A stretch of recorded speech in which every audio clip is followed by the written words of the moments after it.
The Girl Scouts Canoe Trip by Edith Lavelle. Chapter 1. Amateur Canoeists. At a peaceful spot along the Silver Creek, where the water was so still that it seemed to belong rather to a lake than to a stream, 5 new canoes lay upturned on the shore, their long graceful curves, their shining new paint and varnish, their picturesque beauty and obvious excellence of workmanship proclaimed them the best to be had. Although it was July, the weather was not hot. In this secluded wooded nook, where the great shade of trees cut off the direct rays of the sun, the atmosphere was almost cool. An old boatman, in charge of the rustic boathouse at the water's edge, stood beside the stream, lost in memories of his own youth and the delightful canoe trips he had taken. Suddenly the laughter of 2 girls broke in abruptly upon his reveries.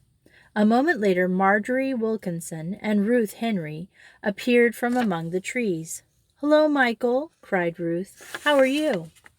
But not waiting for any reply, the girls rushed forward to view at closer range their new treasures. With the eyes of an experienced canoeist, Marjorie took in every detail. "They're old towns, aren't they?" she said. "Oh, but aren't they lovely?" "Beat yours all to pieces, don't they, Marge?" remarked Ruth. "Well, I wouldn't say that, but of course. Don't you wish you knew who brought them?" "You bet I do. Somebody rich, I guess. And wouldn't you love to know where we're going, and how long we'll stay, and "I hope you gals is all good swimmers," interrupted Michael, advancing slowly to the edge of the shore. "Pretty trickishly business canoeing is." "Not in flat-bottom canoes," protested Marjorie. "Why, I've had mine for nearly a year now, and never upset once." "But you never tried to navigate a stream like the Silver," said the old man, reaching for his pipe and tobacco pouch. "There's one place in these streams I'd be willing to bet a silver dollar somebody upsets." "Oh, where is it?" cried Ruth, delighted that all of the water was not to be so monotonous as it seemed to be in the locality of the boathouse. Already she had visions of the rest of the girls upsetting, and after steering her own canoe to safety through, she saw herself effecting thrilling rescues. There were even medals in life-saving, and she had read in the handbook. It certainly would be worth while to possess one, especially if it were the only one of its kind in Pansy Troop. But the old man smoked silently, refusing to explain his remark. "And are there any wild animals along the stream?" pursued Ruth. "Hardly," replied Michael, turning about and going back to his broken chair beside the boathouse. "Maybe a fox or a deer, but nothing real dangerous." Ruth and Marjorie both seemed a trifle disappointed until the latter thought suddenly of snakes, and a shudder passed through her. "Any snakes?" she asked. "Oh, mostly black snakes and water snakes. Do you mind 'em?" "I loathe them," exclaimed Ruth. "All girls do, I guess, but isn't there anything really dangerous along this creek?" she continued. "Besides, that one swift place in the water, I mean." "Just one thing, and that only scares some folks. It's a woman who lives all alone in a farmhouse by herself." "Oh, and is she really crazy or stark mad?" "Some say she's just sorta idiotic. Wouldn't hurt nobody, but never was all there. They say she had a husband once, but he's dead now." The old man shook his head doubtfully, to betray the fact that he did not know whether the reports were true or not. Marjorie, who had become tired of this conversation, begged to borrow a paddle to try a canoe. But upon refusal, "According to me orders," Michael said, she strolled off in direction from which she had come, to look for the others. But Ruth continued the topic, which was to her highly interesting. "What kind of house does the woman live in, and what does she look like?" The old boatman described an ordinary farmhouse on the edge of the creek, some distance down the stream. "You'll know it," he added. "It's opposite to an old mill, and the only big mill you'll see on the trip." But would she really hurt any of us girls? Asked Ruth. No, hardly. Probably only scare you a bit. Before she could put any more questions, they heard a shout in the distance, and Marjorie was greeting the rest of the party. Ethel Todd and Frances Wright, the two oldest girls of the crowd, walked ahead. These girls were seniors now as Miss Allen's, and as they approached they seemed unconsciously to embody the dignity of a member of that class is always expected to display. Marjorie remembered when they had been sophomores, at the time when she had entered the boarding school. It was true that their dresses were no longer now, and their hair was still bobbed, but there was something grown up about their manner of walking. No one would mistake them for boarding school sophomores. Miss Phillips, their beloved captain, looked more like a girl than ever in her white linen dress, was walking with Doris Sands and Frida Hammer. The latter was the troop's ward, who was to serve as cook on the canoe trip. And last of all came Lily Andrews, Alice Endicott, and Florence Evans. Marjorie greeted the girls pleasantly and hugged Lily and Frida. Over 3 weeks had passed since they had seen each other, and 3 weeks is a long time for a girl to be separated from her chums.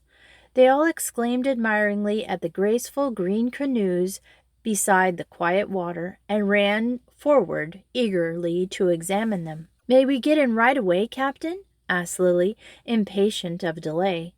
She had paddled Marjorie's canoe so often that she knew she could handle one of these. "No," replied Miss Phillips, noticing the little twinkle in old Michael's eyes at the question. "We are going very slowly." She bent over and began to right one of the canoes so that the girls might see the inside. "As you all observe," she said, "there are 5 canoes." "Aren't they beauties?" exclaimed Lily, unable to keep silent. "Whoever bought them must be rich." "Who was it, Captain?"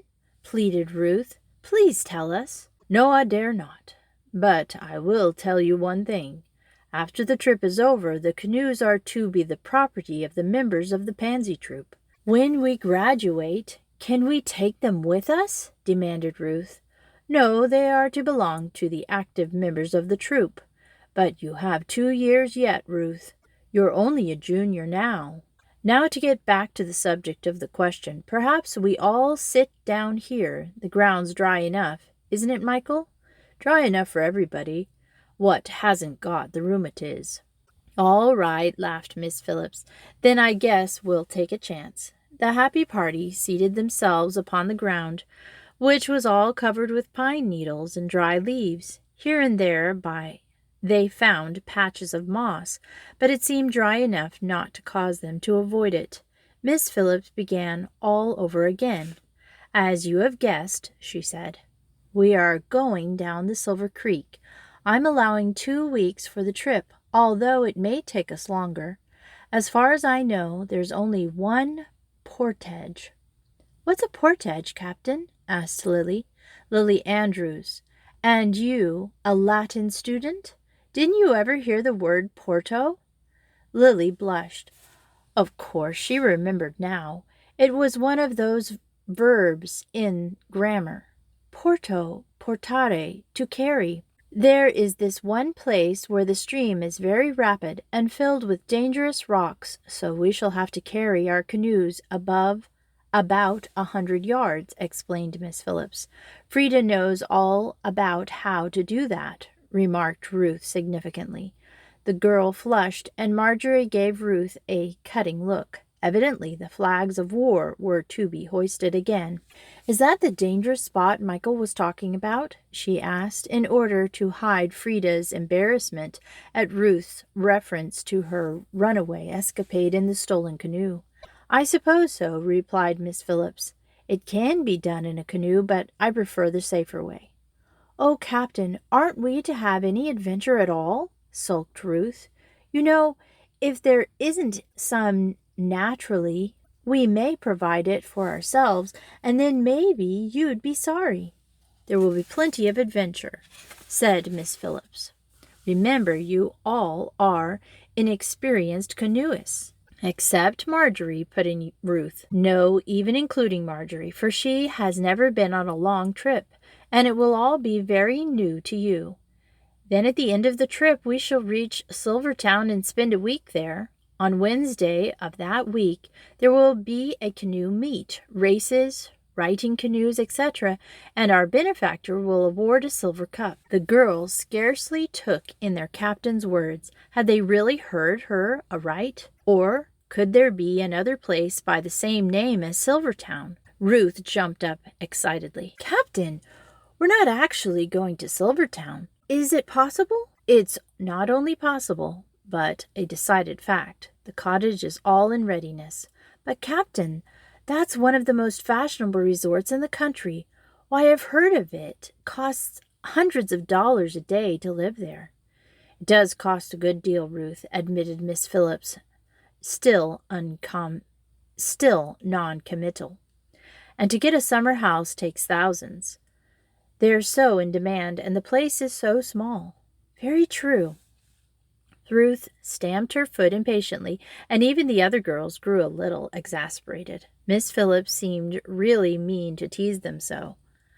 How could we, the humble members of Pansy Troop Girl Scouts, ever dare to hold a canoe meet on their priceless lake? Asked Ethel. Well, we're going to, and that's all I can say for now, replied their captain.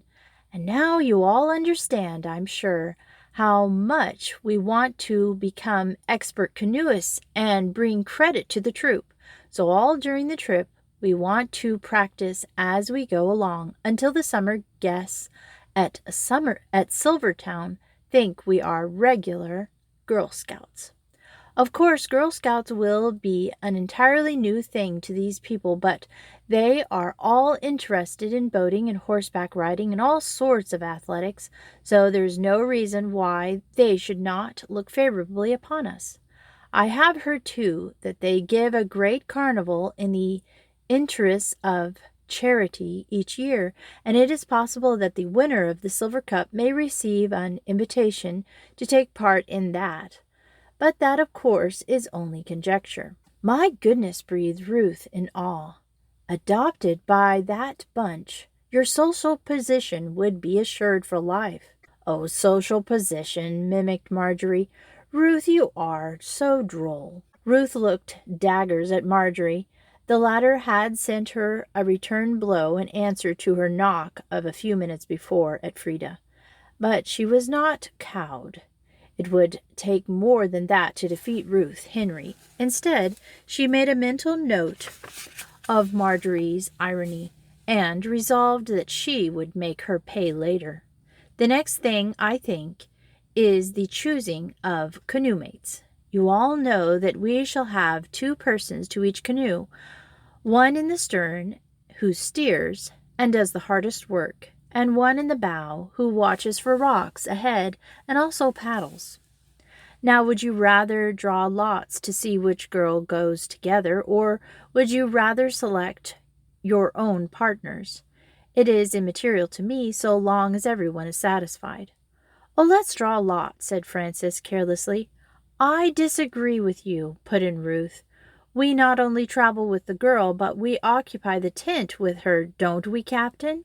Yes, except that I will have a tent of my own, and Frida, who, as cook, will have more equipment than the rest of you, will sleep by herself, and Frida and I will travel in the same canoe. But the rest of you girls, the 8 of you, will have 4 canoes and 4 tents. Then let us choose our own canoe mates, pleaded Ruth. But who would have first choice? Questioned Marjorie. Draw lots. All right, as you wish, agreed Miss Phillips, producing a tiny notebook from which she tore out several pages. On separate slips she placed numbers from 1 to 8, requesting that the girls to draw at random. With her usual good luck, Ruth Henry drew number 1, while Marjorie Wilkinson discovered that her paper read 8. I want Lily Andrews, announced Ruth, triumphantly, to the consternation of the girl mentioned. Are you satisfied, Lily? asked the captain. Lily hesitated a moment and glanced shyly at Marjorie, but her chum smiled back at her frankly, and Lily knew that she did not mind. Perfectly, replied Lily. Frances Wright, who held number 2, chose Ethel Todd, and Doris Sands selected Marjorie.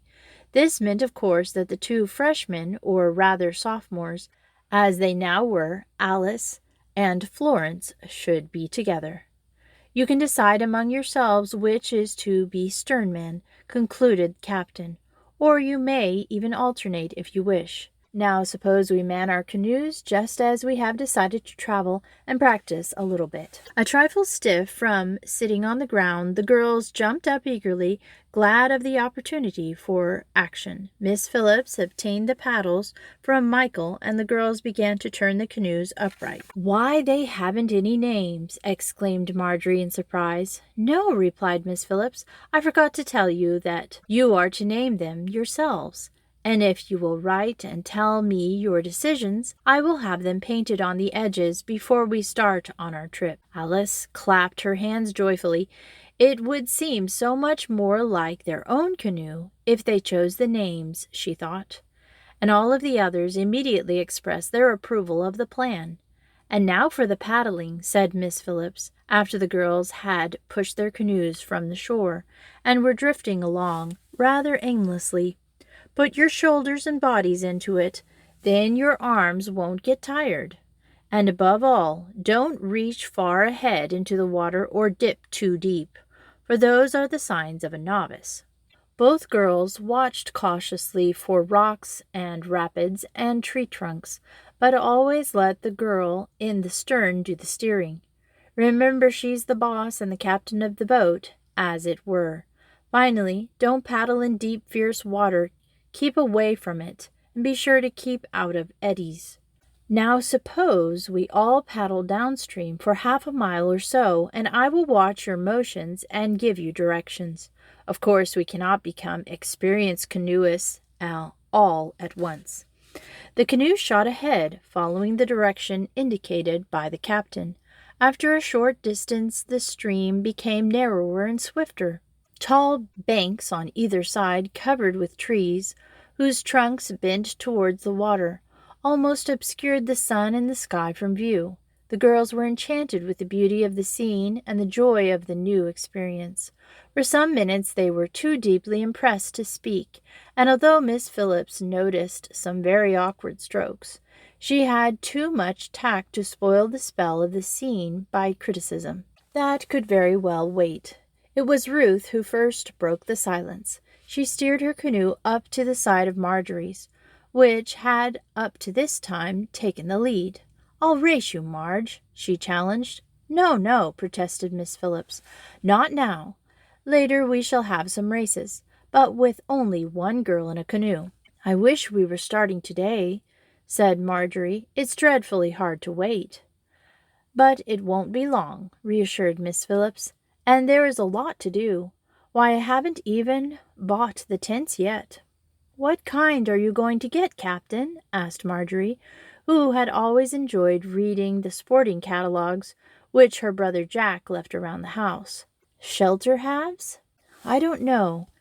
They're the easiest to put up and really afford perfect protection.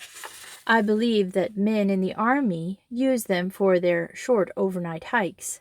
"And the food?" questioned Ruth. "Shall we have to take loads and loads?" "No, because I think we can buy things along the way, but of course we need a good deal." The girls now had their first lesson in turning their canoe about, for the captain decided it was time to go back. As usual, Marjorie accomplished this act with the most grace, and the others exclaimed admiringly at her prowess. The scouts found it a different matter indeed to paddle upstream, and more than one of them admitted that they were thankful they were not coming home that way. All but Marjorie felt tired when they handed the canoes over to Michael's keeping at the little boathouse. "And now, one thing more," said Miss Phillips, as they rescinded the bank to the edge of the woods. "I have a little present for each of you, which you must take good care of. It's a map of the country through which our stream runs, and where we shall travel. Study it, show it to your families, and bring it with you next Monday when we start off." "Next Monday," echoed Marjorie, as she and Ruth left the others at the fork of the road. "I wonder if it will ever come." Chapter 2. Harold's Plan. Ruth Henry was hardly inside of her house a minute before she stepped to the telephone and gave a number from memory. "Hello, is that you, Harold? Well, can you come over to our house this evening? I want to show you the map of our canoe trip."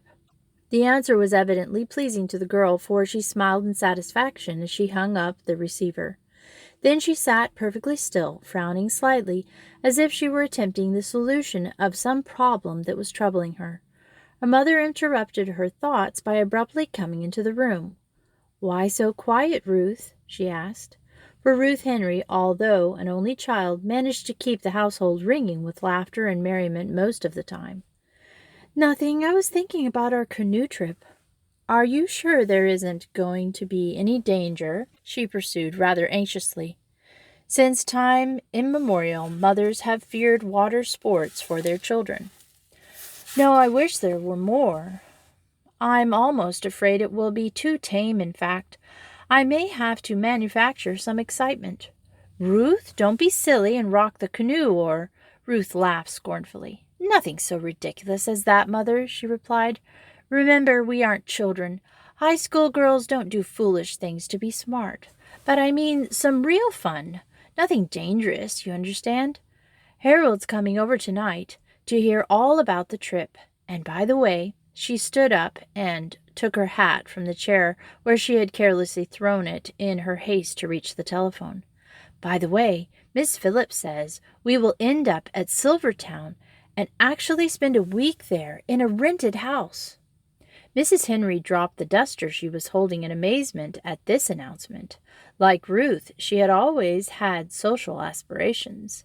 Money and position meant a great deal to her. They discussed the proposition joyfully for several minutes, Ruth not neglecting to state that she had secured as her tent-mate the richest girl of the troop, who had also been president of their class the preceding year. Mrs. Henry beamed and heaved a sigh of satisfaction. Her daughter was a girl after her own heart. Moreover, Ruth's friendship with Harold Mason, the charming young college freshman who lived next door, was not unpleasing to her. The young man did not wait that evening until former calling hours. As soon as Ruth appeared on the porch, he, knowing that supper was over, ran across his lawn, vaulted the fence, and ran up the steps.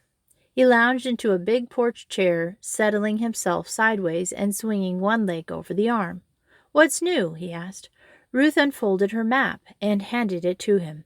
"This," she said, "and, of course, we tried out our canoes. They're perfect beauties." "I'll bet they are," returned the young man, fixing his gaze upon the map. "Let's see, what's this?" "Well, here's the place where we start from," began Ruth, pointing to a circle at the top of the map. "It's down near the boathouse on the Silver Creek. You know, don't you, where Michael keeps the boats?" Harold nodded vaguely. He was not very familiar with this section of the country. Then you see the stream gets narrower, and we go along to this cross. Miss Phillips thinks we'll camp there our first night. And see, here's where we make a portage. And here, and here, and here," she pointed quickly from one cross to another, "is where we camp again." "Do you make any stops?" asked the boy, still keeping his eyes fixed on the map. "Yes, this circle is Besley. Here we expect to load up on more supplies if necessary." "And how long do you expect to be gone?" "We reach Silverton Saturday night, a week, and then we'll spend a week there and come home by train." "Silverton?" he repeated in wonder. "And you mean to say you end up at Silverton? Holy smokes, you're the sports." "I'll say we are," agreed Ruth. "But listen, Harold." Her tone became serious now. "We're going to have canoe races and all sorts of things there, and... Great! By Jove! Yes, but for one thing, Marge Wilkinson is the most expert canoeist we have. She'll win everything." "The deuce she will!" cried Harold, bringing his foot down to the floor with a bang. "It's absurd, Ruth, for a girl like you to let an ordinary, wishy-washy bum sport of a scout like her beat you to everything. It's just her dumb luck that does it. That's all. Why, she hasn't any more spirit than a snail." Ruth smiled at Jack's enthusiasm. "Can't you work hard on the way up and beat her?" he suggested. "I might, but I'm doubtful. I really think it's practice, Harold. And then, I've got to admit it, Marge is better at some sports than I am." "I don't believe it. It's just that she's a diplomat, getting in right with the gym teacher and all that. It makes me sick." "Well, I'll do the best I can," observed Ruth, "or I'd rather have that silver cup and the distinction that it would carry with it. To have won a meet at Silverton than anything else I know of. Why, all the other prizes we've worked for so far seem like mere child's play compared to this one. And besides, I think it would mean a good deal to Mother," she added as an afterthought. Harold was silent for a few minutes, lost in thought. He looked across the porch to the lawn, where only the very brightest colored flowers were still apparent in the deepening twilight. Harold turned his head slowly towards her. "I think I have a plan," he announced. "What?" He outlined his idea. "Just the thing," she cried. "The place must be the house opposite this old mill." She pointed to the cross on the map, which is intended to indicate the latter, "because old Michael says that a half-crazy woman lives here all alone." Harold hesitated at these words. He was afraid to go too far. "Have most of the scouts, and Marjorie in particular, pretty good nerves?" he inquired. "Yes, indeed. All but Doris Sands. But I'll see that she doesn't become involved. Promise me, Harold, that you'll never tell a soul." "Never," he promised, and they continued to discuss the plan a little longer. At 10 o'clock, he put Ruth's map into his pocket to take home and copy, and rose to go. "It's wonderful of you to do this for me," she exclaimed. "Is there any danger of punishment, imprisonment, or something like that, I mean?" she asked, "for I wouldn't want you to run any risk." "Nonsense," replied Harold.